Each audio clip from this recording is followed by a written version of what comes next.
الله أكبر الله أكبر الله أكبر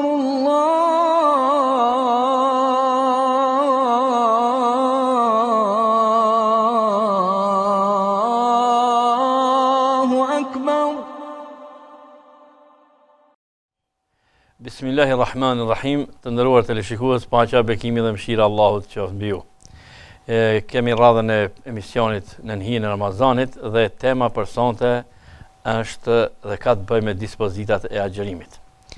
Lidhur me këtë temë dhe trajtimin e saj, kemi të ftuar në studio dy hoxhallar, është Nexhmi Maksuti, mirë se erdhët, dhe është Ejub Haziri, mirë se erdhët efendi. Natyrisht është kënaqësi që ju kemi në studio dhe me siguri se tema nuk është aq e rëndë për ta trajtuar. Atëherë kishim filluar me ju efendi. Çka do të thotë në Islam agjerim dhe cilat janë llojet e agjerimit? Bismillahirrahmanirrahim. Alhamdulillahi rabbil alamin wassalatu wassalamu ala rasulina Muhammedin wa ala alihi wa sahbihi ajma'in. Falenderojmë Allahun dhul xhelal, ndërsa lutjet dhe bekimet e tij qofshin mbi të dërguarin e tij Muhammedin alayhis salam, mbi familjen e tij dhe mbi të gjithë ata që ndjekin rrugën e fesë islame deri në ditën e gjykimit. Më lejoni fillimisht të uroj ardhen e muajit të bekuar të Ramazanit, duke lutur Allahun dhul xhelal që agjeruesve tua pranoj agjerimin, tua mundsoj do thot një agjerim sa më të lehtë edhe ta përmbushim këtë muaj të bekuar të mëshirës së të rahmetit me punë të mira, me ibadet, me agjerim të pranueshëm, po edhe me fjalë dhe me sjellje do thot të devotshme, për arsye se qëllimi i agjerimit është pikërisht devotshmëria. Sa i përket do thot dispozitave, është ajeti kuranor në cilin Allahu dhul xhelal na obligon për muajin e bekuar të Ramazanit me agjeru, ku thot Ja ayyuhalladhina amanu kutiba alaykumus siyamu kama kutiba alal ladhina min qablikum la'allakum tattaqun. O ju besimtarë, është bërë obligim agjerimi, sikurse që ka qenë obligim do thotë edhe për popujt e mëhershëm. Pra këtu është përdor fjala samun, që ka kuptimin abstenim ose heqje dorë nga diçka, e që tek agjerimi ose fetarisht e ka për qëllim heqjen dorë, do thotë nga ushqimi, pija, marrëdhëniet intime dhe çdo gjë tjetër e cila e prish agjerimin, duke e bërë do thotë edhe një jetë prej kohës së fyrit edhe deri në perëndim diellit. Kjo do thotë është sa i përket definimit ose përkufizimit çështjes së agjerimit. Agjerimi pra është obligim për çdo besimtar musliman, i cili është i moshërritur edhe i cili është vendas.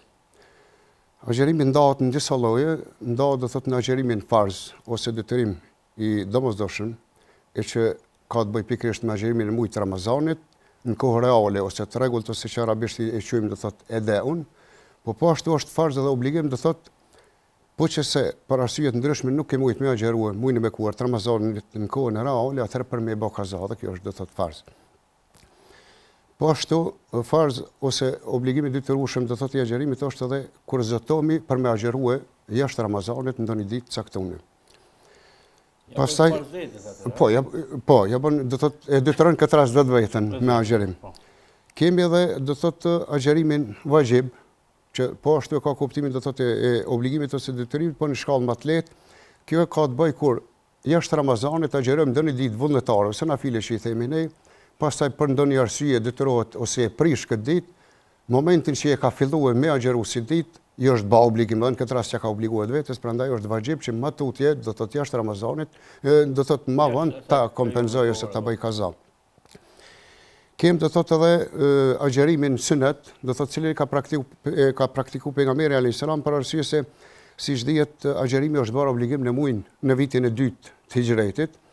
Mirë po pejgamberi alayhis salam ka agjeru do thotë edhe më herët, edhe ditën e Ashurës, edhe ditët e bardha që quhen do thotë për secilin muaj, ditën e 13, 14 dhe 15 muajve hënor. Kemi po ashtu do thotë edhe agjerim i cili është i preferuar ose mustahab, që janë agjerimi do thotë edhe ditëve të hëna edhe ditëve të njëjtë. Po ashtu do thotë kemi edhe agjerim i cili është vullnetar ose nafile, do thotë kur një agjerim ose një ditë nuk lidhet me ndonjë ditë caktuar, po thjesht dëshirojmë edhe kemi vullnet që ta agjerojmë atë ditë, edhe nuk ka ndonjë tekst ose citat i cili e ndalon do thotë agjerimin e asaj dite, atëherë nëse agjerojmë do thotë quhet agjerim vullnetar. Nuk është fes Bajram për shembull, nuk është. Po kështu e këto pak më vonë do thotë tek dispozita e çështjes e të qenit do thotë agjerimit haram ose i ndaluar. Për arsye se agjerimi i ndaluar ose haram është ai agjerimi i cili agjerohet ditën e Kurban Bajramit dhe ditën e Fitr Bajramit, po është do thotë edhe agjerimi i 3 ditëve të shrikut, që realisht e bjen sipas traditës që ne e përdorim, do thotë dita e 2, e 3 dhe 4 e Kurban Bajramit. Edhe këto ditë do thotë nuk lejohet me agjeruar. Po. E mekruha, pat kategoritë Mekruha do thotë që të veçohet pesa vetëm dita e xhumas, ose vetëm dita e shtun, ose dita e Nevruzit, siç ndodh do thotë teknikët vetë po më duket ka pas disa besimtarë cilët të mendu që është në natë e madhe ose në natë e mirë, do thotë e kanë xheruar, realisht do thotë kjo është mekruh. Po, viti persian që lidhet do thotë edhe pikërisht me ditën e parë pranverës me 21 marsin, ose agjerimi do thotë i ndonjë dite që ka të bëjë me festën apo me ditëlindjen apo diçka tjetër do thotë. Nëse e veçojmë ndonjë ditë caktuar që nuk ka bazë fetare, atëherë edhe kjo është do thotë mekruh. Mekruh. Po. Faleminderit Efendi. Po, i nderuar, a duhet bërë niyet për agjerim apo mjafton agjerimi edhe pa niyet? Se është një çështje mjaft delikate dhe është trajtohet mesin e besimtarëve. Alhamdulillah, wassalatu wassalamu ala rasulillah. Shfrytëzoj nga rasti që tu arrit gjithë besimtarë musliman muajin e madhëshëm të Ramazanit. Sa i përket niyetit, s'ka dyshim se niyeti është përcaktuesi që e dallon adetin për ibadetit. S'ka dyshim se veprat shpërblehen sipas niyetit, sipas qëllimit. Sikurse adhurimet e tjera, edhe muaji i Ramazanit ka nevojë për niyet, ka nevojë për një qëllim. Dietarët kur kanë debatuar rreth niyetit brenda shkollës tonë juridike, kanë fjalën për shkollën hanefite, janë të mendimit se patjetër duhet bërë niyet. Domethënë niyeti është i domosdoshëm gjatë ditëve të muajit Ramazanit. Pastaj kanë debatuar prapë se mjafton një niyet në fillim të muajit Ramazanit apo duhet bërë çdo ditë. Dhe është interesant se shumica e dietarëve brenda shkollës tonë janë të mendimit se duhet bërë çdo ditë niyet për agjërimin e ditëve të Ramazanit. Domethënë nuk mjafton, është i pamjaftueshëm nëse bëhet një niyet në fillim të Ramazanit edhe niyet me vlerë gjatë të Ramazanit. Domethënë për secilën ditë agjëruesi e ka për obligim që ta bëjë niyetin. Pastaj kur fillon niyeti ose kur është koha kur fillon niyeti dhe kur është koha kur mbaron niyeti, ajo është koha që pas namazit të akşamit ose pasi pranon dielli, ato është mundesh me fillu me bën niyet. Domethënë para kohës së fyrit, zakonisht vlera e niyetit është gjatë pjesës të fundit të natës, e që mbaron me ezanin ose pak kohë para ezanit sabah. Domethënë kjo është periudha kur besimtarit, agjëruesit i në forme i obligohet niyeti. Po ulemaja kanë debatuar për shkak nëse haron, ka dikush që nga harresa ose ndonjë element tjetër nuk e ka bën niyet. Atëherë kanë marrë për siguri që deri në kohën e zevalit, deri në kohën kur është ndjellin në kupën e Domethënë deri para namazit drekës. Para namazit drekës lejohet ihtiyatën është për siguri, përndryshe vlera e niyetit kanë thonë që është koha e pjesa e fundit të natës. Domethënë parafërsisht koha para syfyrit përfundon me niyet. Po e kalon një derë hapën nëse njëri haron ose ka ndonjë të lashë ose nuk i kujtohet, atëherë deri në kohën e zenit, deri në kohën para drekës, ka mundësi për me bën niyetin. Kjo është tek agjërimi, domthonë që është obligim që potencoj hoxha, domthonë për Ramazanin. Nëse flasim për agjërimin vullnetar, atëherë nuk ka dyshim se lejohet edhe pas kësaj kohës.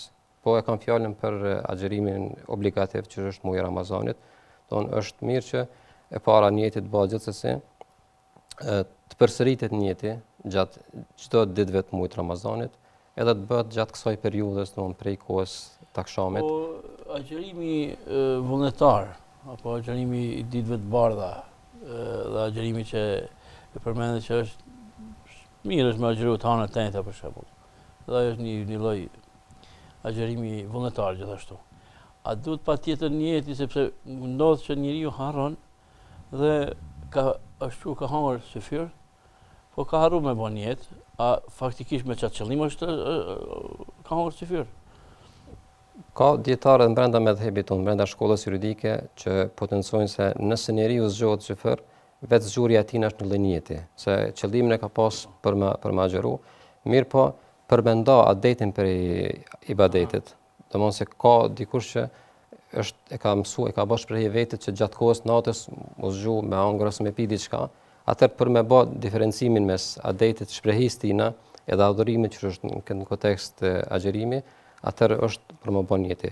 Po mjafton njeti me zemër, po nëse shprehet edhe me gjuhë nuk ka diçka të keqe, ndërsa tek agjerimi që është vullnetar, atëherë ndryshon dispozita. Ka ndodhur që pejgamberi islam ka bën njet, pastaj domthon ka hungër, ose ka ndodhur që s'ka bën njet hiç, ka agjeru, ka pyetur në shpinën e tina se a ka diçka për me ngrënë edhe ka vazhduar ashtu. Po normal diku është bën njeti. Sepse domthon dispozita e agjerimit vullnetar dallon prej atij në obligativ. Po. Efendi, çka e prish agjerimin? Po, thamë edhe merret tek çështja kur e përkufizum ose e cekëm për kufizimin të thotë sherja tek të agjerimit që nën kupton heqjen dorë nga ushqimi, pije, do thotë marrëdhëniet intime dhe çdo gjë tjetër e cila e prish, do thotë prej syfyve deri në iftar. Gjërat që i prishin edhe është qëndrim unanim, do thotë që përveç që e prish obligohet pastaj besimtari ose agjeruesi në këtë rast me bë kaza, po edhe kefaret është do thotë marrëdhënia intime. Kjo është do thotë e para cila e prish gjithsesi agjerimin, po pastaj agjeruesi i cili e ka prish atë ditë, si pasojë e kësaj, kuptohet nëse bëhet do thotë me vetdije dhe me qëllim, me vetdëshirë, obligohet gjithsesi me kompenzu me bë kaza këtë ditë pas kalimit të Ramazanit, mirë po obligohet pastaj edhe do thotë me kefaret, ose shlyrje do thotë e gabimit që e ka bën. Po ashtu çështje tjetër e cila e prish do thotë përdorimi i ushqimit edhe pijes me vetdije do thotë. Për arsye se nëse e përdorim ushqimin ose pim pa vetdije nga harresa, në këtë rast do thotë nuk e prish agjerimin, edhe personi i tillë do thotë i cili po që se ka harru se është agjerueshëm, ka filluar me ngronë edhe me pi, në momentin që i kujtohet që është agjerueshëm e ka obligim atu me abstenu nga ushqimi, me heq ushqimin ose pijen cilën ka qenë duke përdor, edhe me e vazhdu agjerimin edhe me emër të Zotit, sipas thënies së pejgamberit alayhis salam nuk e ka prish agjerimin për arsye se thjesht ka qenë një dhuratë prej Zotit që Zoti ka dashur me ushqye atrap. Mirë po kur është tek çështja tek meselja që kur njeriu han ose pin nga harresa, nëse dikush i afërm e vren, dikush që është i pranishëm aty, duke ngronë personin i cili është agjerueshëm, atëherë po që se agjeruesi në këtë rast është i ri ose ka do thotë fuqie fizike dhe mundësi fizike me agjerue me lesie Ramazanin, në këtë rast do thotë nëse nuk ja kujtojmë dhe nuk i tregojmë që e prishe ose kujdese i agjerueshëm, do thotë hymë në gjuna. Pra e kemi obligim gjithsesi, po që se kuptojmë që kjo është të ngronë, të e ditë që është agjerueshëm dhe nuk do të me ngronë, mjatë kujtue që ta ndërprej ushqimin. Mirë po, nëse është ndonjë plak i shtyn shumë mosh, i cili është të agjerue, po me mundime, me lodhje shumë të mëdha. Personin e tillë nëse e shohim duke ngronë, edhe në pikë ditës, edhe pse e dim që është agjerueshëm, preferohet do thotë mos më shtin të lash edhe në mundime, hiç mos më kujtue. Për arsye se vetë Allahu dhul Xhelal ka dëshirë që ta ushqejë do thotë atë person. Çështja tjetër do thotë e cila e prish është përdorimi ose shkurja e ujit gjatë pastrimit ose marrjes të abdes, do thotë qoftë përmes hunës ose përmes gojës. Për arsye se në këtë rast jemi duke e përdor ujin do thotë me vetdije. Por pa qëllim futet. Po, do thotë gabimisht duke e përdor ujin qoftë në pastrimin e gojës gjatë abdesit ose gjatë larjes ose goslit, në këtë rast derisa jemi të përdor ujin, pe dim që jemi me vetdije të përdor dhe të e ditë që jemi agjerueshëm. Për atë do të më kanë të kujdesshëm, për arsye se po që se na ikën ndonjë pikë ujë do thotë brenda në organizëm, atëherë në këtë rast e prishim. Edhe pse është pa dashje, po për faktin se jemi duke përdor me vetdije, ndërsa tek çështja e ushqimit ato ke nga harresa, që nën kupton do thotë pa vetdije. Çështja tjetër e cila e prish agjerimin do thotë është tek femrat cikli mujor, po që se u paraqiten do thotë ciklet mujore, edhe tek gradë 7 zona, fillimi do thotë i lehonis, këto janë cilat e prishin do thotë agjerimin. Po ashtu agjerimin e prish do thotë edhe çdo gjë tjetër e cila nuk është pije ose ushqim, cilin e futim përmes do thotë gojës në brendësinë e organizëm. Po. Çështja tjetër e cila e prish agjerimin e që do të pas shumë kujdes personat cilët për ndonjë sëmundje të caktuar përdorin ilaçe, në veçanti do thotë nëse medikamentet ose në këtë rast edhe injeksionet janë ushqyese, edhe këto do thotë e prishin agjerimin. Prandaj unë kisha më preferuar ata agjerues cilët për ndonjë sëmundje të caktuar detyrohen me përdor do thotë ilaç ose me marrë injeksione ose ndonjë infuzion, por që se jepet mundësia që këtë taruj do thotë në kohën prej iftarit deri në sifir do të ishte shumë më mirë, për arsye se ne e dim që me siguri do të flasim nështë pak më vonë për çështjen e atyre të cilët lirohen do thotë nga agjerimi i smuri dhe udhëtari, por vlerën cilën e ka agjerimi gjatë muajit bekuar të Ramazanit, jashtë Ramazanit edhe nëse e kompozojnë nuk mujmë me arrit atë vlerë. Prandaj është mirë do thotë që ilaçet ose medikamentet apo në veçanti do thotë injeksionet cilat janë ushqyese dhe prishin agjerimin mos i përdor gjatë ditës, nëse jepet mundësia që ato t'i përdor gjatë natës edhe nëse e luajnë do thotë njëjtin efekt. Do thotë këto ishin ato që e prishin agjerimin. Fendi, kush lirohet nga agjerimi? Është interesante ajetet e agjerimit që janë renditje në surën Bekare, nga ajeti 173 deri te ajeti 177, ndonë se ka ajete tjera që flasin për agjerimin, po flas për renditjen. Zotin 5 ajete të Kuranit, që ajete jo të gjata, të shkurtra, ka shtjellu shumë tematika. Spari ajeti i agjerimit njihet si ajeti i platformës. Zoti e ka shpalos platformën e tij për agjëruesit. Edhe ato në 3 pika. E para dedikimi, domethënë dekod besimtarëve. E dyta vijshmëria, domethënë kronologjia e agjerimit, edhe treta domethënë qëllimi, synimi, çka arrihet përmes agjerimit. Ajeti i dytë i agjerimit, për me dalë tek pyetja jote, në fund flet për gjëra tjera, e që është ajeti i tolerancës. Zoti këto flet për grupe të caktuara se kush lirohet nga agjerimi. Ajeti i tretë flet për vlerat, e që ka të bëjë me zbritjen e Kuranit, që është dallues i vërtet mes. Ajeti i katërt, ndonë se në renditje mundet dikush me mendu se është ajeti i lutjes, që direkt s'ka të bëjë me agjerimin, ndonë se në ajet s'përmendet fare agjerimi, dikush mund të më thonë, po pse ka hyrë kjo ajet këto, përderisa kemi edhe ajetin e 5 që flet për dispozita. Dietarët kur kanë shpjeguar këtë ajet, kanë thënë se lutja është diskrete, është e mshef diçka. Robi e ndjen të nevojshme kur lutet. Edhe mes lutjes tin edhe Zotit nuk ka ndonjë pengesë. Nuk ka ndonjë diçka që mundet ose me pengu ose diçka. Edhe agjerimi është i tillë, është adhurim diskret, është adhurim i fshet. Ka mundësi për shembull që gjatë kohës namazit përderisa jemi duke u fal, ka mundësi që njëri mu paraqit duke u fal, po e shohin tjerët. Tek agjerimi kemi më ndryshe se ki mundësi me mashtru njerëzit, ki mundësi me pandej para njerëzit si agjerueshëm, po ndoshta kur veçohesh në shtëpi vetëm se diçka ki mundësi me ngronë, kështu që gjendjen tonë e din vetëm Zoti. Ajeti 5 flet për dispozitat. Domthon kush lirohet prej agjerimit janë disa kategori. E para hoxha i nderuam vetëm e potencoj se është i smuri ose udhëtari. Tek i smuri nuk hen çdo lloj smundje. Zakonisht smundjet e rënda, smundjet kronike lirohen, po dhe smundje tjera, po këtu ka dallim se tek njëra andëmo, tek njëri grup, duhet të kompenzohen ditë humbra. Për shembull, një njeri është smut gjatë disa ditëve të muajit Ramazanit. Mirë po ndërkohë i kalon smundja. Ai duhet i kompenzon ditë që i ka mbet pas Ramazanit. Ka mundësi që dikush është smundje kronike, s'ka mundësi me agjëru komplet Ramazanin. Domthonë ai duhet të bëjë shpagim, për arsye se është e pamundshme të agjëroj. Domthonë dietarët kur e kanë trajtuar smundjen kanë thonë çdo smundje që nëse agjëron ja vështirëson punën, do më veten i që të lashe më shumë. Ose smundja është shkak që ti me pas ndonjë rrezik. Domthoni i para është njëri smut që nuk ka mundësi me agjëru, lirohet nga agjerimi. Po kategoria e parë. Pastaj këtu futen shumë smundje, duhet me trajtu secilin veç e veç. Tek kategoria e dytë është udhëtari. Udhëtari lirohet, parimisht lirohet nga agjerimi. Hoxha shumë mirë potencoj që mos me humb vlerën.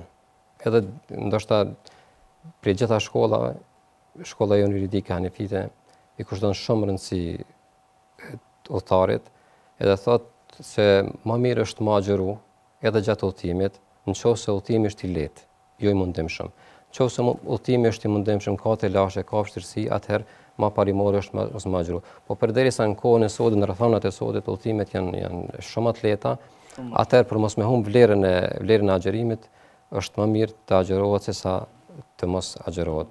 Domthonë këto janë dy kategoritë bazë që përmenden edhe në ajetet e Kuranit, që këto kanë bazë që për mos më agjëru, domthonë i sëmuri dhe udhëtari. Pastaj kemi kategori tjera që zakonisht lidhen me femrën apo me gruan. Për shembull, një për një duhet të agjërojmë më vonë apo jo? Po. Është gruaja shtatzën.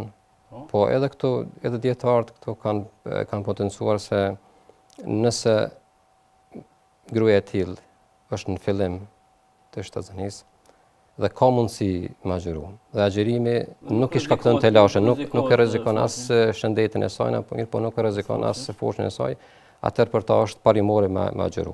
Mirë po Zoti ja ka leju. Domthonë ka bërë të lejuar që mos më agjëru, mirë po në rrethana të tilla kur një gjë aty nuk shkakton të lashe, as për shëndetin e saj, as për të fushës, atëherë është më mirë të agjëroj.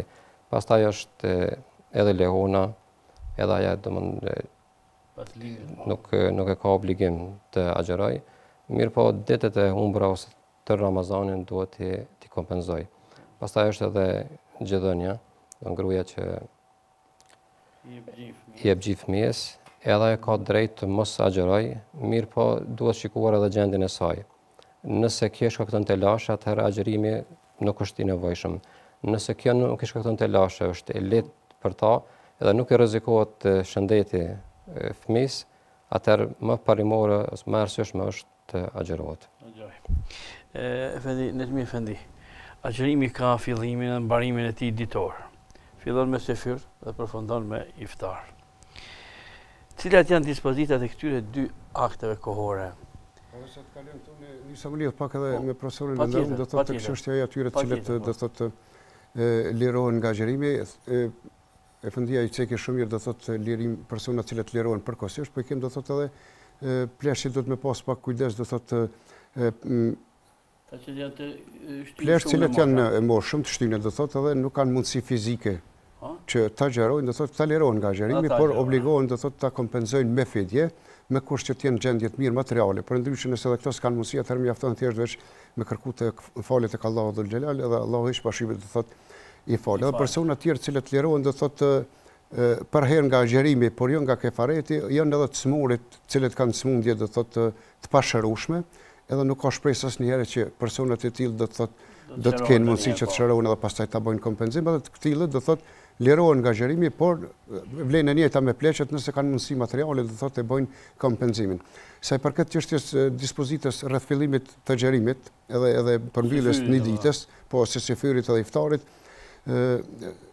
është, që më thonë kohëve të fundit tek ne këtu në Kosovë, pak kem divergjenca dhe pak mos pajtim edhe vetë në hoxhallarët, gjë e cila do thotë nuk është dashur se kur niset do thotë sefyri, kem disa të lashe do thotë që disa trinjë, cilët lexojnë libra edhe të shkollave tjera edhe mendime tjera, është mirë do thotë që i lexojnë edhe është obligim bile hoxha gjithsesi do të më qenë i njoftën me ato shkolla dhe me mendime të ndryshme.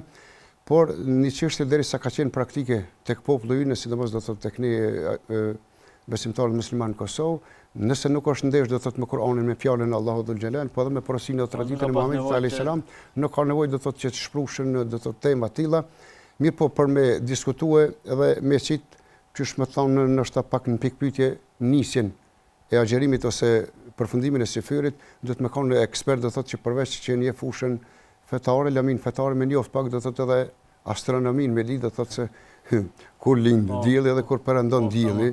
Ne e dimë që pejgamberi alayhis salam ka thënë ditën e agjëruesit fillon me ditën kur jo e filloni dhe përfundon me ditën kur jo e përfundoni, ose me zbardhjen ose me shfaqjen e agimit të parë dhe me perëndimin e diellit. Këto janë si limite të cilat i ka potencuar edhe pejgamberi alayhis salam. Mirë po, dietarët tanë të hershëm do thotë ata cilët kanë pas frikën dhe kanë qenë shumë më të sinqertë në besim edhe në fe se sa ne.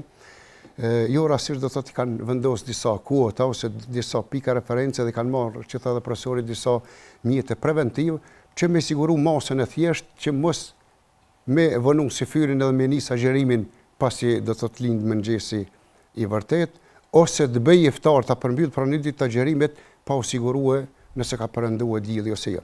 Prandaj në Islam nifen do thotë 2 mëngjese ose 2 agime, arabisht e quajnë fejrul kadhib edhe fejrul as-sadiq.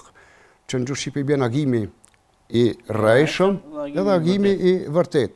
Që fatkeqësisht tash jo unë më tregu dikujt ders, po pak nështë mja kujtue edhe besimtarve se shumë pak e din njerëzit me dalluar mes çiti agimit të rrejshëm edhe agimit do thotë të vërtet. Agimi i rrejshëm po që se e vrejmë do thotë ata sidomos cilët e falin sabajin rregullisht edhe zgjohen para se me dalë mirë do thotë me zbar dita, e shohin që fillimisht rrezet e para të diellit kur bin në horizont dalin në mënyrë vertikale do thotë. Në mënyrë vertikale ose thjesht me thonë sikurse një shtyll. Mirë po kjo kohë është shumë e shkurtë edhe zbehet prapë fshehet ajo drita dhe e mbulon do thotë një errësirë, pastaj fillon më shfaq mëngjesi i saktë ose el fajr as-sadiq që i thonë, edhe vija e bardhë që e ndan do thotë prej errësirës në formë horizontale. Para të Allahu dhul Jalal edhe në Kur'an ka thonë hani e pini, do thotë derisa ta ndalloni perin e bardhë nga peri i zi të mëngjesit ose të agimit, pastaj agjeroni ose plotësoni ditën deri në mbrëmje. Bile ka pasur në kohën e pejgamberit alayhis salam disa prej sahabëve të cilët kur e kanë dëgju këtë ajet kuranor, kanë menduar bukfalisht që do të më marrë do thotë 2 pe, një të bardhë, një të zi, edhe ka vendos në riastak ato, edhe ka pas kohë të ngrit kokën edhe të shique nëse ka fillu do thotë koha e sabatit ose jo, apo mund e dallon se cili peni është i bardhë dhe cili është i ziu.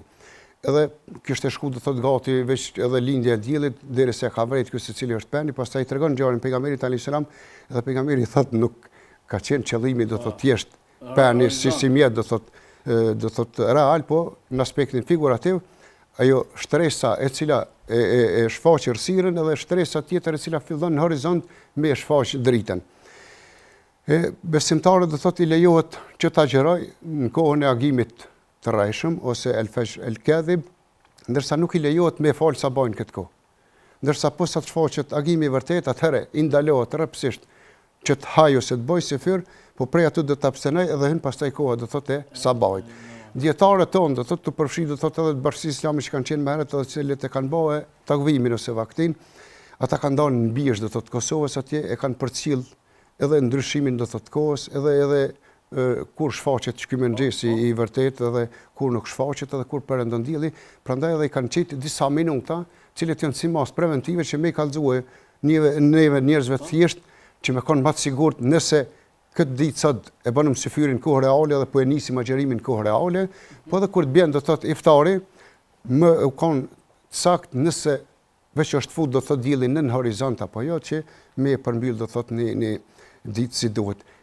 Si shpejt kisha me lidhe këto tek çështja e iftarit, që fatkeqësisht ka disa persona cilët edhe veten e konsiderojnë si dietar ose njerëz të fesë, cilët bëjnë deri 15 minuta do thotë para vaktis ose para takvimit të iftarit. Kjo është një gjë shumë e gabueshme, për arsye se unë edhe nuk po dije si kanë nga marrin kurajën që ta xheroj 50 orë do thotë, pastaj në emën të asaj që veç u fshef dielli, ta rrezikojnë agjerimin e tyre do thotë që të presin edhe 10-15 minuta. E besimtarët do t'i përmbajnë kalendarit vaktisin këtë rast, për arsye se hoxhallarët tonë kanë qenë do thotë shumë devotshëm edhe me përpikrije kanë vendosur. Normal mund të ketë 2-3 minuta si mos preventive, po ajo nuk e arsyeton hadithin e pejgamberit që thotë një prej traditave të profetëve është që të shpejtohet iftari.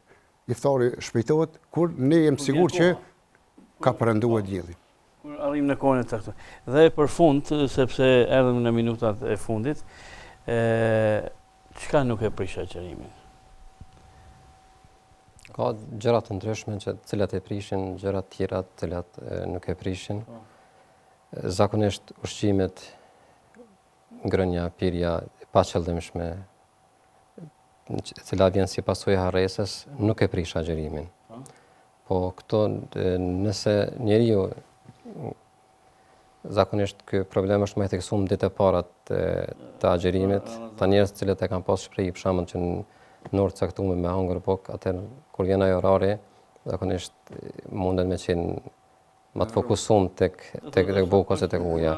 Kjo si pasojë e harresës, mirë po nëse njeriu t'i kujtohet, atëherë është mirë që ato për ato praktikë të ndërprej, që për mos me vazhdu më tepër, se ajo është furnizim prej Zotit, Zoti ka furnizuar aq edhe është mirë me lënë. Pastaj çdo sen tjetër cila bëhet prej harresës definitivisht nuk e prish agjerimin.